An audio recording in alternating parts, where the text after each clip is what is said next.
My roommate bragged that her boyfriend donated $2 million to the school. But the anonymous donor of that $2 million was me. And her boyfriend was actually one of my family's security staff. Recently, my roommate, Madison Taylor, started dating a guy she believed to be super wealthy, and she flaunted it around the dorm nonstop. Hey, check out this Cartier bracelet he got me. Isn't it stunning? Madison raised her wrist to catch the light, making sure the bracelet sparkled just right. Wow, that must have cost a fortune. Your boyfriend treats you so well. Does he have any friends? Maybe set us up. The other girls gathered around her, showering her with admiration. Madison even handed out some of her high-end cosmetics, which made the others scramble to grab whatever they could, fawning over her all the more. I was sitting off to the side, quietly reading, avoiding the attention, but this caught Madison's eye, and she shot me a sour look. Leah, don't you think this Cartier bracelet is stunning? Way better than that plain silver band you always wear, right? I glanced at her bracelet and immediately recognized it as a knockoff. My simple silver bracelet? A limited edition Tiffany's piece. But seeing Madison so proud of her luxury item, I bit back any comments. Yeah, it's really pretty. My little silver bracelet is nothing special. Madison's grin grew, clearly satisfied, and she came over and snapped my book shut. Leah, you really need to invest in some decent jewelry. It's embarrassing standing next to you. I was left speechless. Everyone knew Madison's background wasn't exactly high-end. She came from a modest family and used to live in thrifted tees and jeans before this boyfriend showed up. Now she acted like she was some sort of socialite. Another roommate, Carrie, joined Madison, linking her arm with hers. Don't worry about her. You and she aren't even in the same league. Let's have dinner tonight. I want to hear more about your boyfriend. Madison smirked and replied loudly, Can't. I'm going out with my boyfriend tonight. Jealousy flashed in Carrie's eyes. Oh, somewhere fancy, right? Don't forget to post it. Madison ignored her, focused on her makeup for a good 15 minutes before putting on her one designer dress that she claimed cost over $500, strutting out like she was royalty. That evening, I ordered spicy ramen and was eating contentedly in the dorm when Carrie shrieked over her phone. Madison just posted, Look, caviar, truffle pasta, filet mignon. A group of roommates crowded around to see, and Carrie glanced at my ramen with a mocking look. Some people go on upscale dates with trust fund guys and others stay home with takeout. Such a huge difference, huh? Seeing I wasn't reacting, Carrie waved her phone in front of my face. See? Madison and her boyfriend are just so perfect together. I glanced at the picture, and immediately, my interest spiked. The trust fund guy with his arm around Madison was my family's new security guard. My dad made his fortune with a major investment success, and by the time I was in high school, we had everything: designer clothes, private chauffeurs, and more. But the downside? I almost got kidnapped. After that, Dad insisted I keep a low profile when I went to college. Though he bought a home for me in Boston, close to my campus, he encouraged me to stay in the dorms like any other student. I was still used to quality clothes, so when people noticed, I'd just call them knockoffs to keep the profile low. Eventually, everyone thought I had a strange obsession with fake brands. I didn't care. I was here to study. My dad never had the chance to go to college, so he always told me, we may only have money, but you work hard and make me proud. I came to college with a goal to earn scholarships every year. Money didn't matter. It was about the honor. I spent most of my time in the library and rarely went back to the house Dad bought. Recently, we had to replace one of our security guards, so the former one recommended his nephew, James Henry. He seemed trustworthy, so I hired him without hesitation. And here he was, passing himself off as Madison's wealthy boyfriend. Madison returned from her date wearing a fake Chanel outfit and carrying a pile of gifts. She unwrapped them one by one, while the roommates swooned. Madison, that Chanel looks amazing on you. And a Gucci perfume, too? Can I hold it for a sec? Madison basked in their admiration, even sneaking a smug look at me while flaunting a designer bag. Hey, Leah, didn't you say you have a similar Hermes? Want to bring it out so we can compare? I pulled out an earbud, barely reacting as Madison opened my locker. She placed my Hermes bag beside hers and raised her voice. Wow, Leah, your bag doesn't quite look like mine, does it? The difference was obvious. Madison's was shinier, had thicker edges, and felt smoother. All signs of a knockoff. Carrie caught Madison's hint and chimed in. Oh, yeah. Leah started college with knockoffs. Makes sense that her bag isn't the real deal. She continued. Leah, buying fake designer stuff doesn't change where you come from. Flashing fakes only clouds your perspective. They expected me to shrink, but I stayed calm, resisting the urge to whip out the receipts on the spot. Dad's advice echoed in my mind, so I reined it in. Madison, did you ask before going through my things? And Carrie, your flattery skills are top-notch. You two make a great team. Madison scoffed and picked up a pair of scissors. Well, if I hadn't looked, I wouldn't know how far your vanity goes. I'll be nice and help by cutting up this knockoff. I replied calmly, Madison, even if this is a fake Hermes, it's still worth thousands. Can you cover that? After a pause, Madison backed down, sulking as she put the scissors away. I didn't give her much thought, focusing on earning a scholarship. My GPA was the highest in the department. I aced all my exams and participated in every scholarship-eligible event. So imagine my shock on award day when Madison's name was at the top for the National Merit Scholarship, while I wasn't listed, not even for a minor award. Fuming, I checked my records. My scores were top-notch, except in character, where Ms. Dana Lynch had marked me as unsatisfactory. Heart-pounding, I went to Ms. Lynch's office. Inside, I found Madison, smiling smugly. Ignoring Madison, I asked, Ms. Lynch, I have a question about the scholarship results. Ms. Lynch sighed and said, Leah, academics aren't everything. You lack teamwork and character, so I couldn't recommend you for the scholarship. I was stunned. As class rep, I got along with everyone, often lending my notes. I hadn't done anything to deserve this, except perhaps clash with my roommates. Madison's guilty expression told me enough. Taking a deep breath, I addressed Ms. Lynch. Basing this on one person's words seems unfair. Ms. Lynch's face hardened. Are you questioning my decision? Madison added, Oh, Ms. Lynch, don't bother with her. Leah can be pretty lowbrow. I couldn't help but notice Ms. Lynch's Tiffany bracelet and imitation, gifted by Madison. Ms. Lynch, that Tiffany bracelet. Madison gave it to you, didn't she? Leaving her speechless, I said, If I can't find justice here, I'll go to the dean. Madison sneered. Go ahead. Let's see you try. I called the dean's office, and when I couldn't reach him, sent a detailed email with all my evidence. After a week of waiting and disappointment, I'd almost given up when my phone buzzed. It was a message from Dad. Remember your old man. Now that you've won, keep it up. Then I got a call from the dean, just as Madison walked in.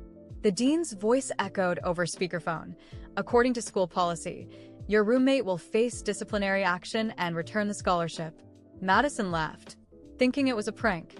But her smile vanished as her phone rang. It was Ms. Lynch. When Madison answered the phone and heard Ms. Lynch on the other end, her expression changed drastically. She went from confident to confused, then to something close to panic.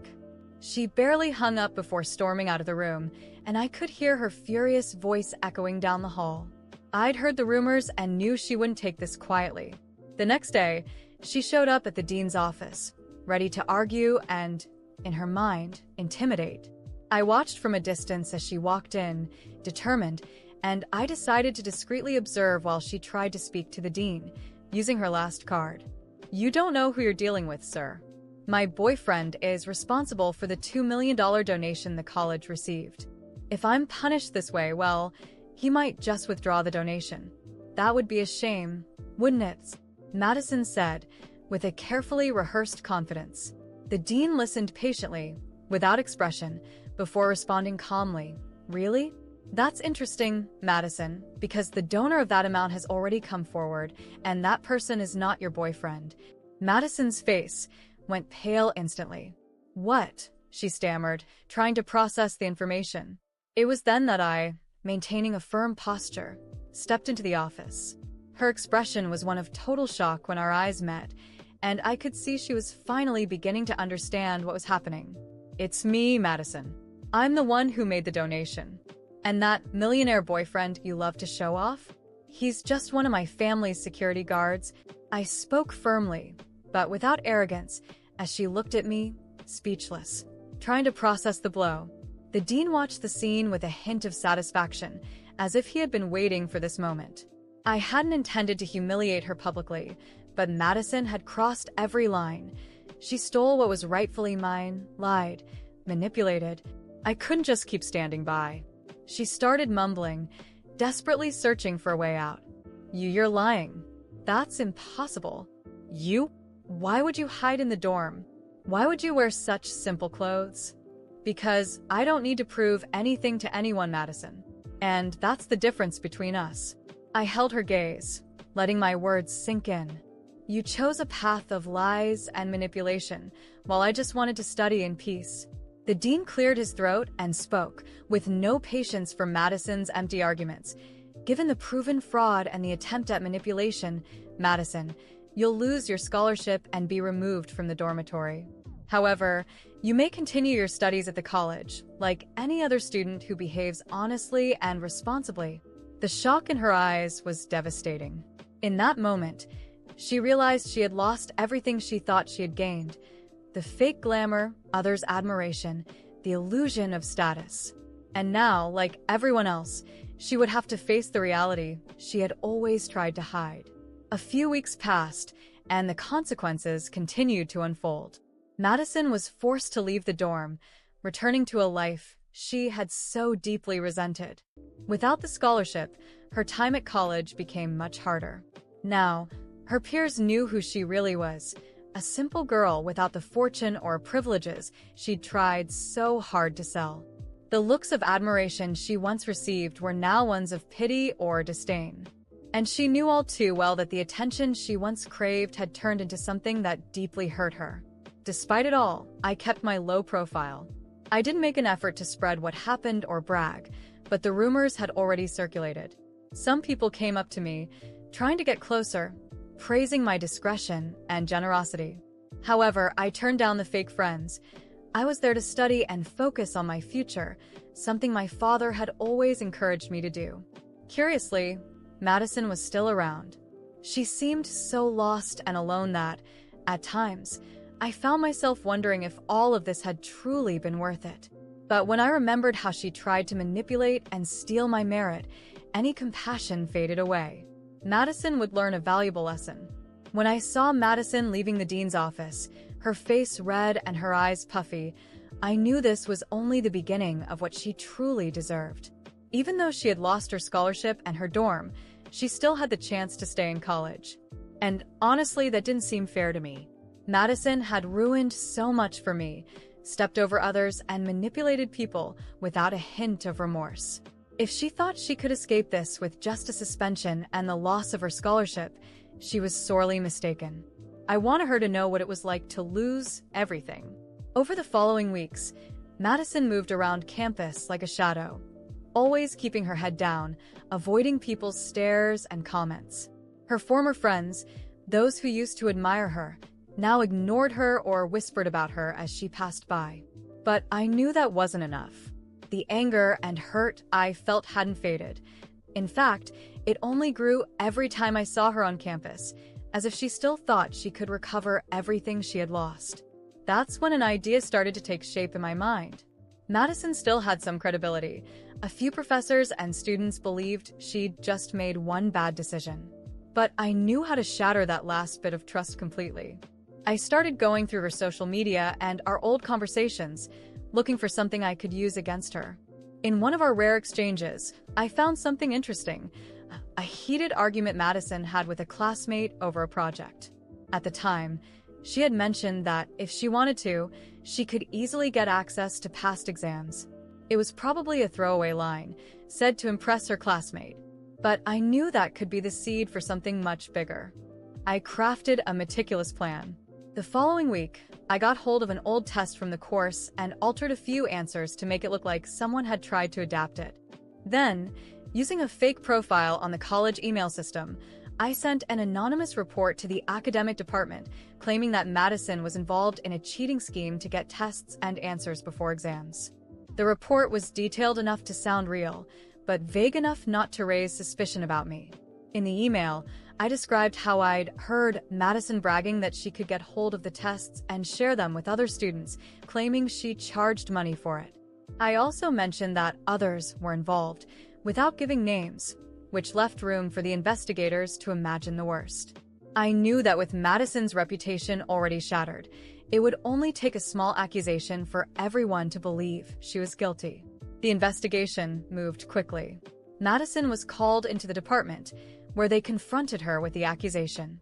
She denied it vehemently, but the administrators were already predisposed to believe her guilt.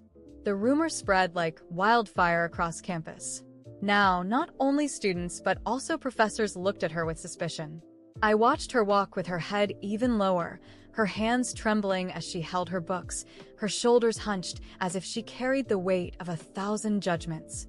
In no time, the college's disciplinary committee decided to expel her for a serious violation of the academic code of ethics.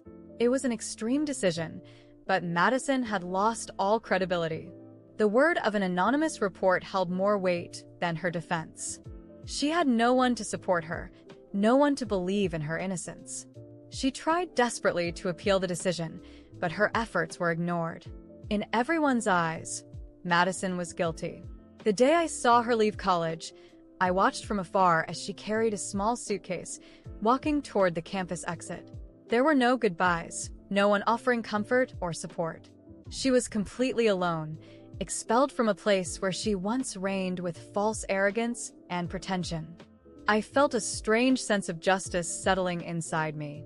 With each step Madison took, it was as if the weight of all the humiliation she'd made me feel lifted away. Finally, she was paying the price for everything. Rumors about Madison soon faded, and campus life went on as if she had never been there. As for me, I continued my studies, focusing on the goals I had set for myself. I was close to graduating, with an impeccable GPA and a respectable track record at college. Some classmates tried to get close to me, but I kept my discretion, refusing false friends. I had learned the value of trusting only myself. Madison was never seen again. Some people said she had moved to another city, trying to start over without the weight of shame she carried here. Other rumors said she went back to her hometown, where she had to face her family's disappointment. But honestly, I didn't care. To me, Madison was just a distant memory, a ghost who had tried to ruin my life, but who, in the end, had destroyed herself. And when I thought about it, I didn't feel bad. I felt no regret or guilt. She deserved every consequence.